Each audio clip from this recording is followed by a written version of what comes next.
too. You probably know a lot more than I do. Joe is so good at just like getting stuff done, and even like every so often I'll be like, "What's the deal? Like, what do you still need to do? What's I've got it covered." Christine was saying, so right. We've got it. We're good. Exactly. So that's good to see, kind of sitting him off to college, because there's some stuff around the house he's not super good at. So I think the gist of it is when it's something that is important to him, he'll get it done. But like room chores, not so important. Mine. Oh, how was the piano recital? It was great. Oh, she did it great. She was super confident. She needs this mom. I got this. That's awesome. And managed to do both. Thank you for filling in for me for this. Hey Maxwell, there's like a puddle that's been out there for so long, there's like algae in it. A puddle? A puddle. A puddle. Yeah, there's algae in it. It's very humid right now too, isn't it? Sure is. Are you having a good day, Jackson? Yeah. Awesome. Trying to think about how the pond in my school might be algae. Keep me in that building. You know, you might There's be a lot of interested. things you can learn. You might be interested in greenhouse club, Jackson. It's pretty cool. We hear he digs a lot around Valley, kind of like our yard. Oh, he's got rivers and tributaries and There's a kind of a mountain range that rises on the back. Yep, sure do. Well, we need. I wish we had a downspout off the roof that would provide all the continuous water. That'd be pretty cool. I was thinking about Like that a the other day. like a rain barrel. Oh yeah. Then that water's been there all day. Hey, Kendra! Wow. Like yesterday, I was Come here. still there, even though I didn't pour any buckets. There's been a lot of rain. So, Alright. Good seeing you, buddy.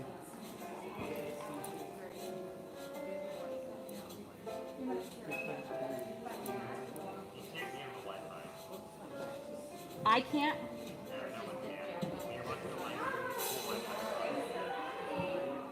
It's saying the video has been removed by the uploader.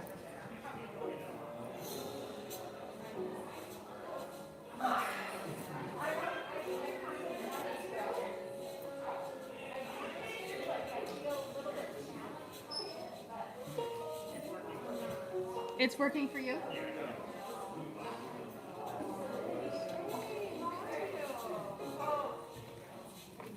I know. And then,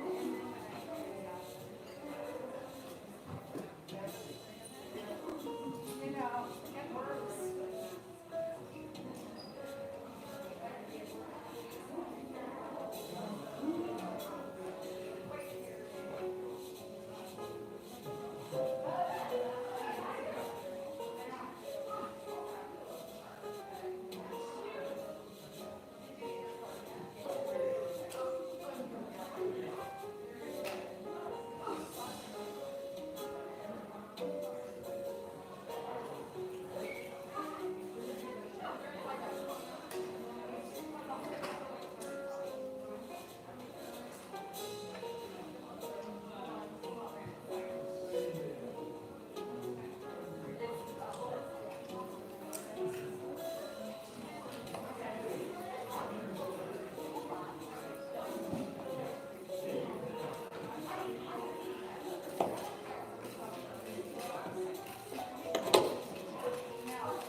All right. Shoot, that's really loud. Hello, thank you guys all so much for coming. It means so much to see so many smiling faces, behind masks and out of masks, to come see me. I really do appreciate it quite a bit. So this is my senior recital.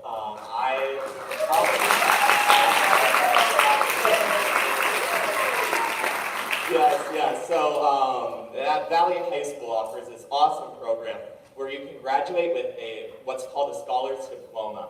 And you can get it in really any subject you want. And I chose to get a Scholars Diploma this year in the fine arts, specifically performing arts. So in order to get a Scholars Diploma, you have to have a 3.5 GPA throughout your whole high school career, have a 4.0 GPA in all music activities, have a final capstone project, which is what this recital is, and then take AP Music Theory.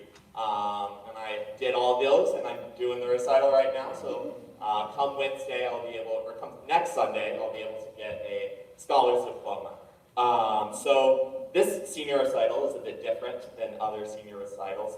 Most people, you have a single performer performing selections written by other people. I decided I didn't want to do that this year. Way back in March of 2020, I thought for my senior recital, I wanted to write my own music and then get groups of students together to perform the music that I've written. So every selection in the program tonight, except for one, will be completely original, written on my own. Let's see. Oh yes, on your programs, on the very back of your programs, there is a QR code. If you want to scan that QR code, it'll take you to a Google Drive folder where I have PDFs of all the scores of the music you will be listening to this morning. If you want to look through it, follow along, you can. If you just want to enjoy the music, that's totally valid too. So starting off, let me grab my note cards. I'll be starting off with an original piano solo. I'm a classical pianist, and I was playing a Brahms Rhapsody one day, and I thought to myself, I want to write a piece of music that is just like this. So I used the Rhapsody by Brahms as an inspiration for the form and for the general look of the music, but then I kind of shifted it and shaped it in a way where it is now completely my own. Rhapsody, because I don't really know if many people know what a rhapsody is in music.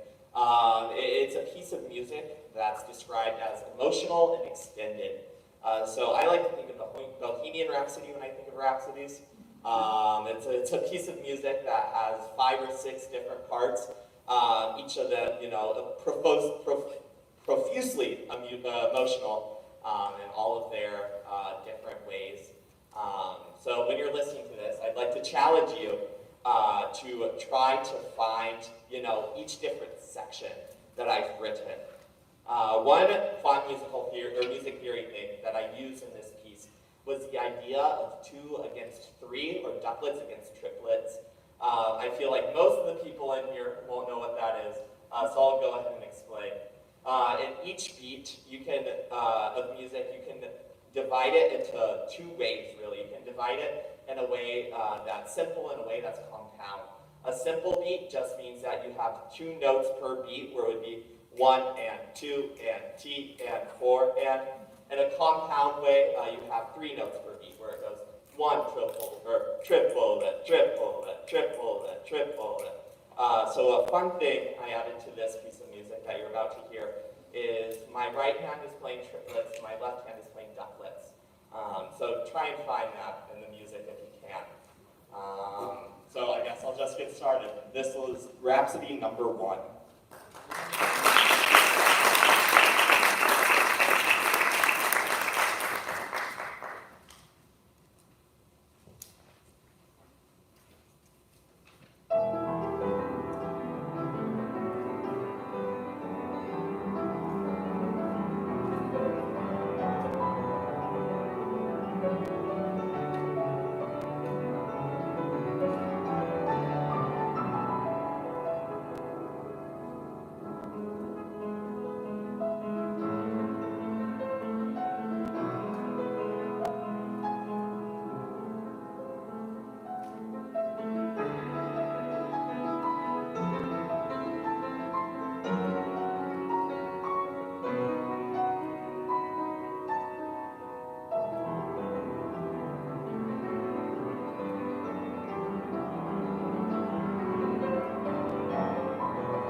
So our next selection is entitled Sunday Love.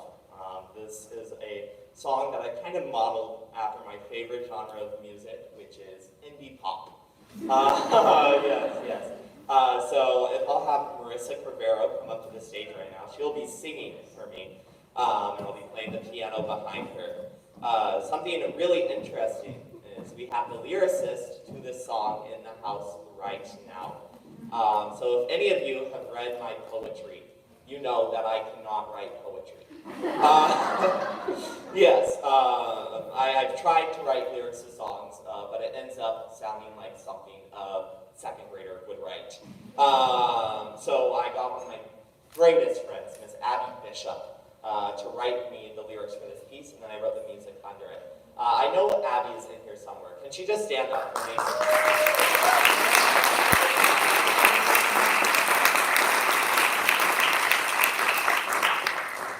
Yes. Thank you so much, Abby. I really have so much gratitude for you. I guess we'll get started. Yeah, we are having Marissa Crivero sing, as I already said, and I really hope you enjoy this. Oh, you need the microphone.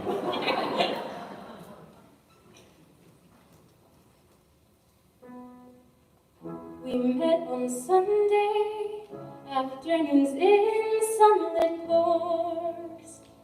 Your eyes glow blue, shades of green and ivy seems your sweater size. Too big on me, you call me lovely. You doodle on my Converse sole's sharp remarks. My aching heart, I wonder if you even know how loving you can break me, oh so slowly.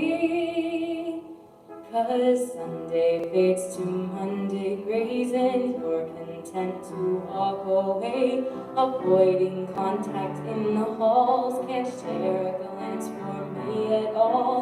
Oh, I can't be your Sunday love when you're all I'm dreaming of. You've got my name across your heart, so don't you leave me in the dark alone.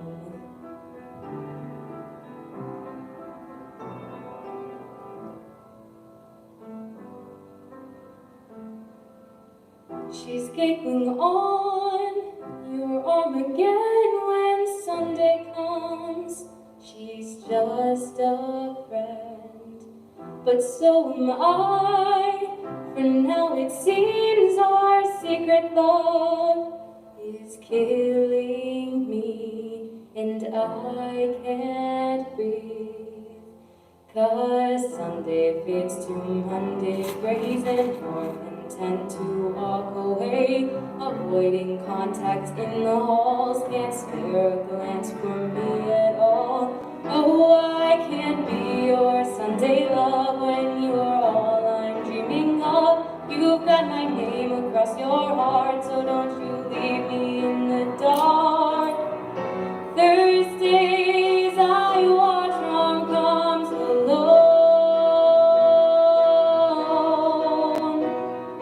Fridays I wait for a text on my phone. Saturday I wrote this song about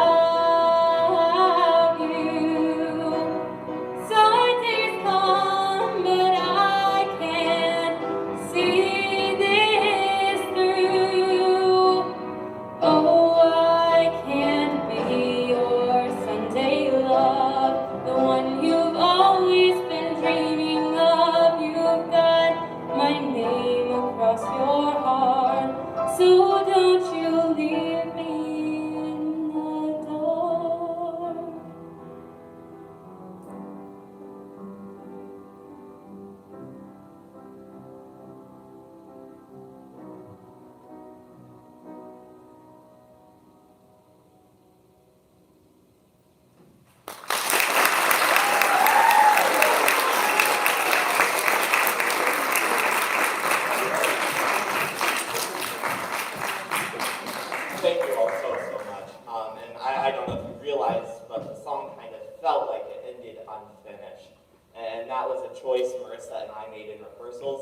end the song on a 5-7 chord, which is the chord that wants to resolve the most of one chord, which is what makes the song feel like it's done. And I felt like the lyrics kind of represented an unfinished feeling of love, and the music should too. So our next piece is Hope is the Thing with Feathers. So if I could have my musicians come up on stage carefully, because I know you have some pretty big instruments. This song is supposed to be played by a reed quartet, but unfortunately there were no oboes at Valley who could make rehearsal with their reed. So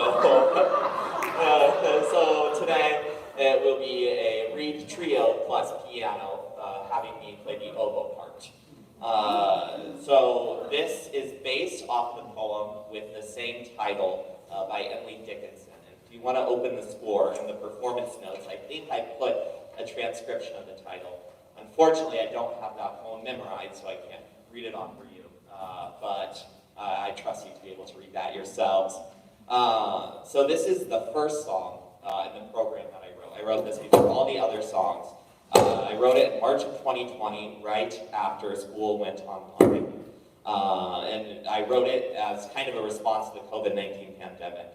If you read the lyrics, if you read the lyrics of the poem, they talk about hope even in darkness. And that's really what I was searching for in those dark, dark months of quarantine.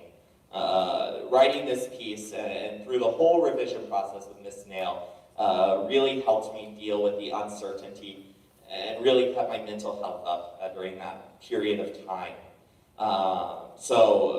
Performing this today, we have Matt Bendinger on the bassoon, we have Skylar Redford on the B-flat clarinet, and then we have Nolan Scherer on the bass clarinet. We've had quite a few rehearsals, and I'm so thankful for you guys for putting in the work to be able to perform this today. So this is Hope is the Thing with Feathers.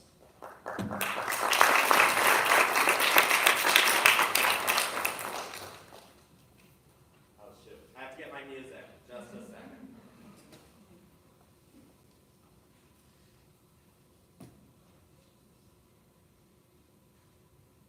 All right, Nolan, let me turn this off. 1, 2, 3.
All right, thank you guys so much. That was wonderful.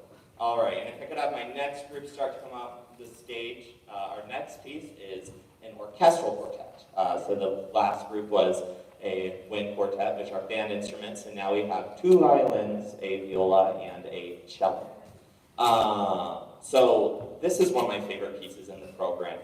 And it's because when I wrote this piece, I discovered something about writing music, and it's that good music doesn't mean that you play more notes. As Dave Busey once said, music is what happens between the notes. And a lot of my other music, I have a lot of ornamental stuff and a lot of extra notes that don't need to be there. And it sounds fabulous, but there's just something really beautiful about this piece and kind of the stripped down version of music. This music is simple and easy to play, hopefully, for all of the musicians. And it has some really good harmonies. I like to think of this piece as a vertical piece. If you look at the score, you'll see a lot of the chords move together in contrast to a horizontal piece where each line has its own independent part. And I decided to call this piece something nice because I couldn't think of anything else to describe it but as something nice. So for my performance today, we have Dorothy Juddinger on the viola, we have Ben Connolly on the cello, and then we have Elaine Greer playing violin 2, and then Kristen Hean playing violin 1. And this is something nice.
All right, thank you so much. All right, so we have 2 more performances left.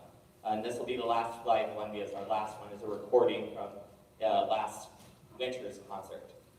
So if I could have the people performing in this song come on up again so we don't have any awkward transition time, that'd be great.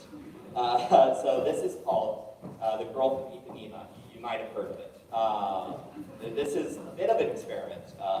We just started rehearsing this song together with the combo and the singers for the first time this morning. So, yeah, it's an experiment. This song is an arrangement and not a composition, and for people who aren't really too familiar with music terms, an arrangement means you take the melody and chord structure of a song that another composer wrote, and then you expand it to other voices or instrumentation. So the original Girl from Ipanema just has one voice and then a chord structure. And what I did was I took that one voice and I took that chord structure and then I expanded it into 4 voice parts sung by lovely singers. And I mean, yeah. This song holds a special place in my heart. I am in love with bossa nova music, which is what this song is. There is something just about hearing the bossa rhythm and the fun chord structures that just never fails to make me smile. This song is my Grammy's favorite song. I think she's watching on the live stream. So, I mean, I guess this is for Grammy, Cindy Clark. The one interesting thing that I hope you notice when they're singing this is an interesting counter melody that I added into what's called the B section or the bridge. It's where the women go, oh, he watches her, tell her he loves her. It's just a tiny thing, but it's a little thing I added into the music. You can hear it on the original recordings by Astrid Gilberto, but unfortunately, the counter melody didn't make its way to the lead sheet. So I listened to the recording, and then I transcribed that, and then put it into this arrangement. So today, performing in this group, I'm going to try and get everyone. We have Marissa Crivero singing soprano. We have Lainey Anthony singing alto. We have Jack Renda singing tenor, and Jeremiah Gardner singing bass. Quez Martin playing the drums. He is a beast on the drums. We have Martin Hackman playing the bass, and then we have Jacob Hansen playing the jazz piano for us. So whenever you are ready, Quez, you can count us on.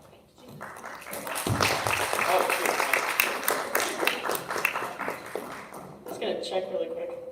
Can I go down just a tiny bit? Hello, hello, hello. That's good, thank you. Check. Can I come down, please? Check. That's good, thank you. Checking. Can I come down a little bit, please? Checking. That sounds good, thank you. Check. Can I go down, please? Check. That sounds good, thank you.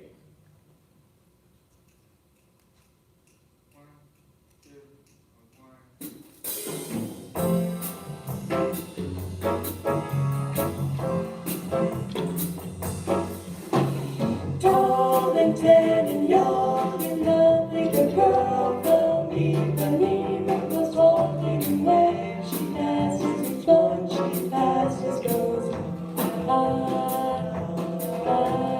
when she walks just like a samba that swings so good and sways so gently away. She passes each one she passes, goes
All right, so before we put on the recording of our next song, I just have a few final thank yous that I want to give.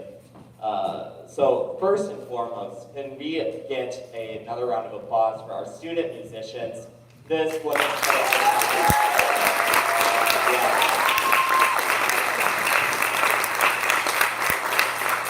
You guys are all wonderful and talented and have awesome things coming forward. And after the program, if you would want to come back on stage, and I have cards for every one of you to go grab. I would also like to thank Dr. Milburn. She's the one who's in charge of this whole Scholars Capstone Project shindig.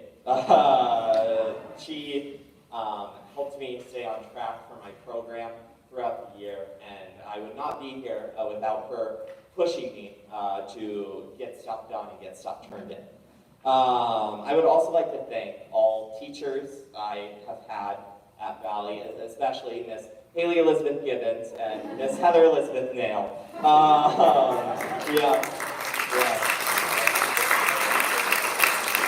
They have been here helping me and watching me grow since I was a little freshman, and I would not be standing up here if it weren't for those two.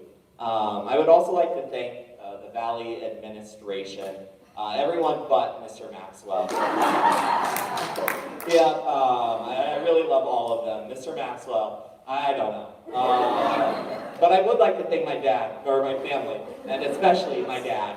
So Alana, Natalie, Mom, Kelly, and Dad, David Maxwell. I really appreciate it.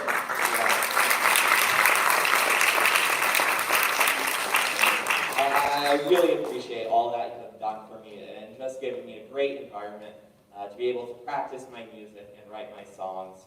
I wouldn't be able to, again, be up here without you guys. And again, I would like to thank all of you guys for coming, for sacrificing a Saturday morning in the super busy season of graduation to come and listen to what I hope has been awesome music. And again, I'd just like to give one final thank you to Miss Nail. Can you stand up, actually? She has been my mentor. Yeah, she's been my mentor for this entire project. She helped me revise all my songs. She helped me lead rehearsals. She really made this program happen.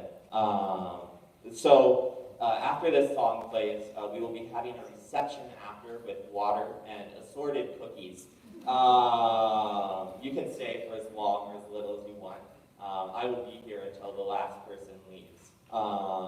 And I guess this is kind of an informal invitation also to my grad party, which is happening next Saturday, May 29th at my home from 1 to 4. If you don't know the address, just meet me after and I can give it to you. I would love to see every one of you there.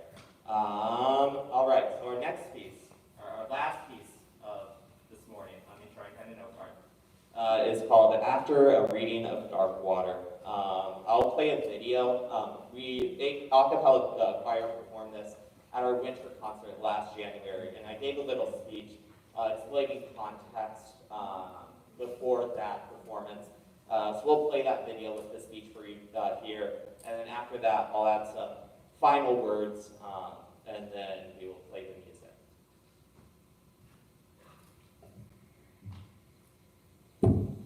Hello, my name is Joe Maxwell. I'm just up here to let you guys know that there's a slight change in this evening's program. Instead of singing Reagan Hill next, a cap will be singing After a Reading of Dark Water. And if you all don't mind, I would like to offer a few words of context before we begin. Over a century ago, in 1920, Elizabeth Curtis Holman, a white poet at the time, read one of W.E.B. Du Bois's biographies, in which he outlines the strife that Black communities faced in that time period. The poem that she wrote as a response serves as a text for tonight's piece. If you don't mind, I would like to recite that poem now. I did not think, I did not know, what pale excuse is this I make in answer to my brother's woe, age-long for deep injustice sake. Across his mute and patient soul, while I have gone my heedless ways, the shadows of a fate might roll that deepened night and darkened day. But I have read a burning page that glowed with white and soul-wrung fire, and now no more I may engage my conscience with that feeble hire. For all the wrong I did not heed, chance born in happier past to live, I cry unto my brother's need. One word of love and shame, forgive. Unfortunately, these words that were written over 101 years ago are still as poignant today. Now, I wrote the song you're about to hear over the summer during the peak of the racial justice protests this summer. And throughout the protest, it was heavily emphasized that you can create change from where you are. The notion that you don't need to completely dismantle systems of oppression in order to be anti-racist. It is enough to just recognize systems of oppression and call them out when you see them. Throughout my reflections this summer, I realized that there is a disturbing lack of songs and choral literature which highlight Black voices, which are also appropriate for white choirs to sing. In past choirs, I've sung slave songs in an attempt by my directors to be anti-racist. Now, ironically, it had the opposite effect, as having a group of majority white teenagers sing about one day being freed is problematic at best. Now, when you're listening to this piece, I really urge you as an audience member to reflect on your own life and reflect on the systems of oppressions that you see and what you can do to change them right from where you are. Thank you. All right, I'm going to add a few more words of context. If my mic could be turned on. Yeah. All right, there we go. Perfect. So if you are looking in the drive, you might notice a separate document that has a bunch of written responses on it. When Ms. Sale and I first gave this piece to a cappella choir to learn, we asked a question of the choir, and what we asked is, has there ever been a time in your life where someone or a group of people were struggling and you didn't realize it until it was maybe too late? We asked that question and had the members of a cappella choir fill out their responses in a Google form, and Ms. Snail compiled all those responses for me and put them on a sheet. So if you want to read through those, there are some really amazing responses just talking about, being more observant of the people in your life and what they're going through. I guess just the one thing I would add to what I said in the speech is that silence in any form of racism or prejudice is choosing the side of the oppressor. White supremacy and all of its systems thrive when we don't talk about them. That's why it's essential for every one of us to call out racist jokes when we see them, avoid the idea of otherism, saying, oh, you don't want to go over there, those people are poorer, and trying to avoid racist caricatures and call them out and be a voice for change so people change them, are just a few examples of how white supremacy manifests itself in our current society. This song and this poem really do mean a lot to me, especially because I'm going to Iowa next year to major in political science and minor in social justice, with a hope to go into the law field fighting for the little guy. So now we'll be playing Dark Water, and again, as audience members, I encourage you to think about how systems of oppression might manifest themselves in your lives and what you can do to stop them from where you are. So you can go ahead and start the video.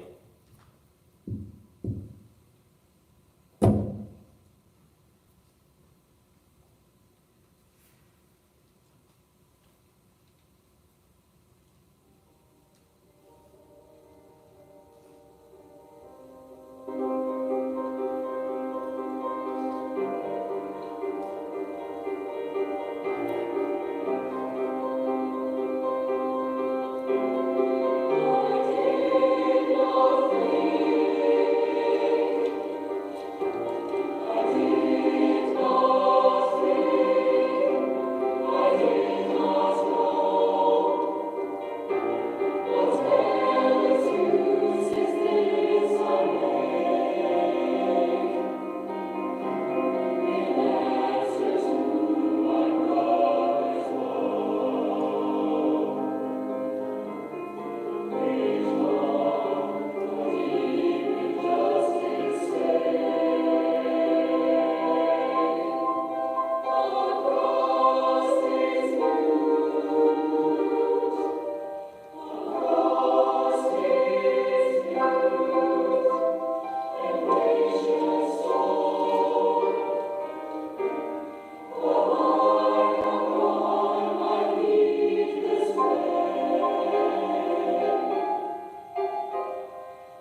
all so much for coming down here this morning, and I would love to take a picture with every single one of you in the lobby.